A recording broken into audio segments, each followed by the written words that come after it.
This morning in The Buzz, thousands here in Rhode Island and millions across the eastern seaboard are still picking up the pieces after Hurricane Sandy. A storm that turned deadly. Now one clothing retailer is getting some backlash after some feel they tried to capitalize on the disaster. An American Apparel email went out on Monday night to East Coast shoppers advertising 20% off clothing in case they were bored during the storm. Reaction to the promo was negative, with customers upset.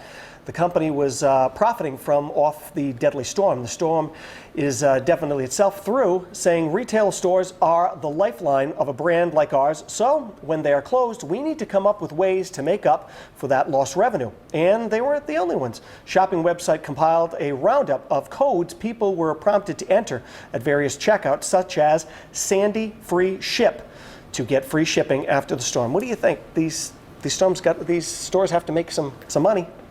They do. But are we thinking they're doing it just to capitalize on everything that's happening? You know, and they specifically only put it for the areas that were affected. But I almost felt like they needed to take a different angle towards it and say, okay, you're getting 20% off because you're bored. No, actually, a lot of people weren't bored. They were really nervous. They were greatly affected. And had they taken a stance of, we're going to give 20% off and that 20% is going to go to the Red Cross or go wherever it needs to go, then I'd feel a little bit better. You know, it's different if you just have a sale, but to make it if you're bored during the storm, I thought that terminology was just really kind of insensitive. I think that's a great idea to have taken that 20% and turned it over to the Red Cross. I understand these stores have to make money. I understand they're losing money because the storm came through. However, a lot of these people, so many people up and down the eastern seaboard, we've all seen these pictures. It's devastation. And if you were one of those folks and you were home and maybe still were lucky enough to have power and got this email, you probably would have been taken back a little bit.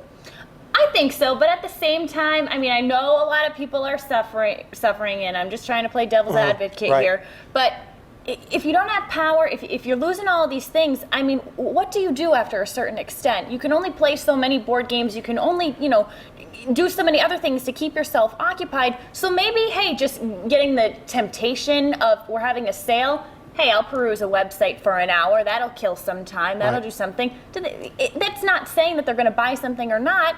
Maybe it's just shedding some light on a difficult situation. Hey, you know what? Feel a little bit better. Check out our website. We'll even give you, some percentage off because we know you're dealing with a tough time. So you got to kind of look at it from that angle too. If they worded it a little different, I think I don't think there would have been as much uproar about if it wasn't bored. If it didn't say if you were bored, because a lot of these people were in complete panic. They didn't know what to. They didn't know what to do. I know myself. I posted both of the mornings when people really have had a lot of work off. I said, if you're staying home from work and you usually work at this time, please tune into the Road Show. Right. So I took a step back when I read this and I said, oh no, did I capitalize on the fact that there was a storm? But I think my word choice was a little bit more sensitive to it. In a lot of these stores, it is the American way. They're trying to make money. Yeah, let's face it. Everyone's going to try and bring in business whenever they can. Yes, they are. Good stuff. Goodness. Well, we asked our Facebook friends what they thought about all this, and mind you, most of our Facebook friends have been here in the area as well. Right. Kevin Oliver thinks that this marketing move is brilliant. People are way too sensitive. And Denise Williams, she says, if they all gave a percentage of online sales towards relief effort, then brilliant. If not, then insensitive. Yeah, that Red Cross. Yeah, the Red Cross thing would have been great. And Sharika Gonzalez says, they won't be getting any of my cash, so we know how she stands on this issue. Mine either.